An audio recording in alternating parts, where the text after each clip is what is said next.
శ్రీరామచంద్ర పరబ్రహ్మణే నమః. శ్రీ గురుభ్యో నమః. శ్రీమాత్రే నమః. శ్రీ గణేశాయ నమః.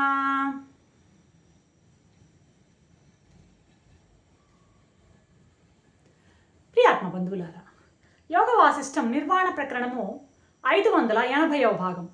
నిన్న విశ్వాన్ని నీలో దర్శించడమే విశ్వరూప దర్శనం, అదే దివ్య దృష్టి. ఆ దివ్య దృష్టి నీకు నువ్వే సంపాదించుకోవాలి, కానీ బయట నుంచి ఎవ్వరూ ఇచ్చేది కాదయ్యా అంటూ ఆపింది. చూడాల, ఎవరికి వారు పొందాల్సినటువంటి దృష్టి అది ఒకరిచ్చేది కాదు, ఎవరికి వారు సాధించాల్సింది. కేవలం అన్నింటినీ అనన్యంగా చూచే దృష్టి. అనన్యంగా అంటే అన్యంగా కాకుండా, అంటే అన్నింటినీ ఒకే దృష్టితో అంతా సచ్చిత్ రూపంగా సచిదాకారంగా చూపేటువంటి దృష్టిని అలవర్చుకోవాలి. ఇప్పుడు ఇప్పుడు మనం ఉన్నాం, సర్వత్రా రకరకాల దృశ్యాలన్నీ ఉన్నాయి. ఈ దృశ్యాలన్నీ కూడాను కనిపించేటువంటి విశేషాలతో కొన్ని దృశ్యాలన్నీ కూడాను దృక్కులో లయమైపోవాలి, కరిగిపోవాలి, విలీనమైపోవాలి. దృక్కు జ్ఞానంలో విలీనమైపోవాలి, అంటే మొత్తం సచిదాకారంగా మారిపోవాలి. కాబట్టి ఏమంటున్నాడు ఆయన? చూడాలి, ఏం చెప్తుంది? నువ్వే ఆ ఏనుగు, నీ దంతాలేవి? వివేక వైరాగ్యాలే. ఆ మావటి వాడు నీ అజ్ఞానమే. ఆ అజ్ఞానం ఏం చేస్తుంది? నిన్ను కట్టేయాలని చూస్తున్నది అజ్ఞానం. మావటివాడు నిన్ను మావటివాడు అనేటువంటి అజ్ఞానం నిన్ను కట్టేయాలని చూస్తుంది. అర్థమవుతుందా? నువ్వేం చేసావు? ఆ మావటివాడు కట్టిన గొలుసుల్ని ఒక గొలుసులతో కట్టేశాడన్న ఫస్ట్ ఆ ఏనుగుని. ఆ గొలుసులు ఏంటి? ఆ గొలుసు అంటే ఆశాపాశాలు. నువ్వు ప్రతి ఒక్కరి మీద పెంచుకున్న ఆ మమకారాలు, నాది నాది నాది అని పెంచుకున్నటువంటి ఆశాపాశాలే ఆ సంకెళ్ళు. అయితే ఆ ఏనుగుకి వివేక వైరాగ్యాలు ఉన్నాయి. వాటితో అదేం చేసిందంటే ఆ వివేక వైరాగ్యాలతో ఆ సంఖ్యలను తెంచుకోవడానికి ప్రయత్నించింది. ఆశాపాశాలు కట్టపడేసి, అజ్ఞానం నిన్ను సంఖ్యలతో కట్టివేస్తే ఆ సంఖ్యలను తెంచుకోవడానికి వివేక వైరాగ్యాలు అనేటువంటి దంతాలతో అది తెంచుకోవడానికి ప్రయత్నించి సఫలీకృతం అయింది కొంతవరకు. అర్థమైందా? ఆ ఇనప సంఖ్యలు, ఆశలు అనేటువంటి ఆ ఇనప దృఢమైనవన్నమాట. వాటిని ఏం చేసింది? అది ప్రయత్నంతో వివేక వైరాగ్యం నశింప చేసుకోవడానికి ప్రయత్నించింది. అర్థమైందా? అయితే అంతకంతకు ఏమంటే తెంచుకుని ప్రయత్నించింది. ఆ సెంపులు తెంచుకుని బయట కూడా పడింది అనమాట. అది ఆ పడడం ఎట్టాడదంటే నీ త్యాగం. నువ్వేంటి ఏదో ఆ రాజ్యాన్ని వదిలాను, భార్యను వదిలాను, ఆ వైభోగాలను వదిలాను అన్నాను త్యాగం. అది నువ్వు మొట్టమొదట ఆ ఏనుగు సంకెళ్లను తెంచుకోవడం లాంటిది నీ త్యాగము.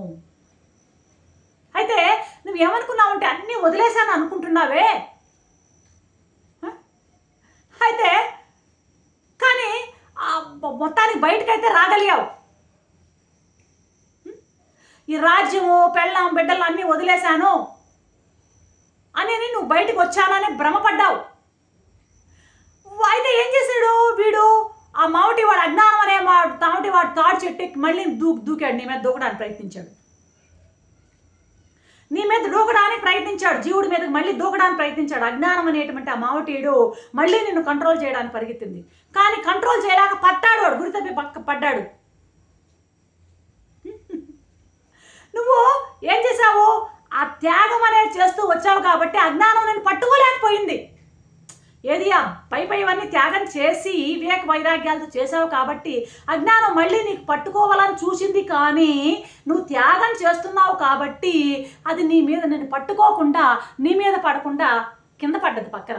నీకు అవకాశం ఇచ్చింది, ఇంకొక అవకాశం. నీకు ఆ త్యాగం చేసేటువంటి గొప్ప లక్షణం ఉన్నది కాబట్టి నీకు ఒక అవకాశం ఇచ్చింది. ఏమని ఎట్లాంటి అవకాశం ఇచ్చింది?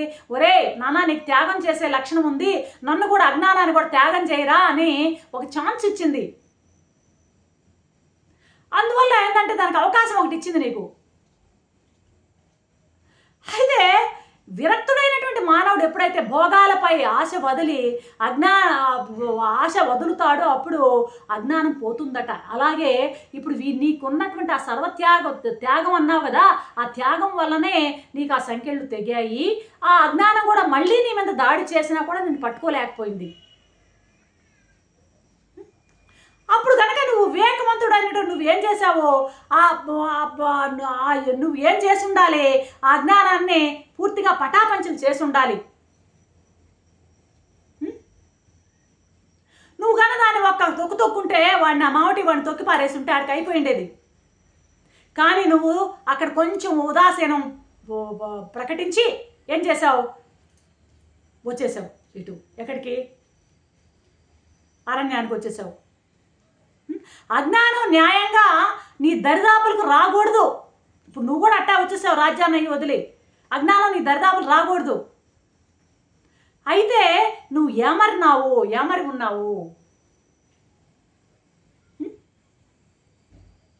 నువ్వు దాన్ని పూర్తిగా ఆ మావటి వాడు కింద పడతానే గొంతు మీద కాలేసి తొక్కేసి ఉంటే అజ్ఞానం పూర్తిగా పోయి ఉండేది. ఉపేక్షించినావు, ఏమన్నావు. ఆ అజ్ఞానాన్ని నిర్మూలన చేసేటువంటి ఆ సూక్ష్మము నీకు తెలియలేదు. పూర్తిగా తెలియక ఏం చేసావు? తపస్సులో పడ్డావు అంటున్నాడు ఇక్కడ. చూడాలి, నువ్వు అజ్ఞానాన్ని పూర్తిగా నిర్మూలించేటువంటి సూక్ష్మాన్ని పట్టుకోలేక నువ్వు తపస్సును పట్టావు. తపస్సు అజ్ఞానాన్ని ఏమీ చేయలేదు. కేవలం జ్ఞానం పోవాలంటే అజ్ఞానం పోవాలంటే జ్ఞానమే మార్గం. వెలుగు రావాలంటే చీకటి పోవాలంటే వెలుగు తప్ప మరొకటేది దానికి సమస్యకి నిర్మూలం కాదు. కాబట్టి నువ్వేం చేసావు? మళ్ళీ తమస్సులో పడ్డావు. ఏంటా? తపస్సులో పడ్డావు. తమస్సు లాంటి తపస్సులో పడ్డావు. తపస్సు అజ్ఞానాన్ని ఏం చేయలేదయ్యా. జ్ఞానమే అజ్ఞానాన్ని కొట్టేస్తుంది.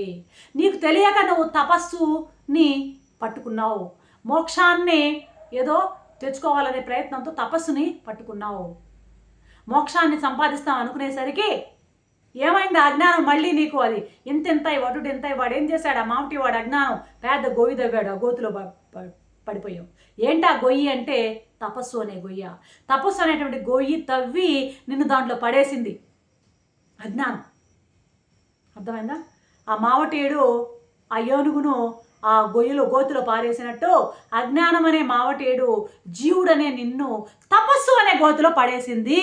నువ్వు తపస్సు అనే గోతులో పడిపోయావు. మళ్ళీ ఆ రోజుగా అది మేలుకుని ఉండి సూక్ష్మం తెలుసుకుని కనుక అజ్ఞానాన్ని నొక్కేయకుండా నువ్వేదో మళ్ళీ ఏదో త్యాగం చేశానన్న భావంతో నువ్వు మళ్ళీ తపస్సులోకి పడ్డావు. పూర్తిగా తపస్సు అనేది నీకు అజ్ఞానాన్ని పోగొట్టే మార్గం కాదు అనే సూక్ష్మం నీకు తెలియలేదు. నువ్వు దాన్ని పట్టుకున్నావు. తపస్సు అనేటువంటి గొయ్యిలో నువ్వు పడ్డావు. ఎలాగైతే ఆ మావటి వాడు పన్నినటువంటి గోతిలో మళ్ళీ ఆ ఏనుగు వచ్చి జీవుడు వచ్చి పడిపోయాడు, అలాగా నువ్వు పడ్డావంటూ అందులో ఉన్న సంకేతార్థాన్ని వివరిస్తూ ఉన్నది.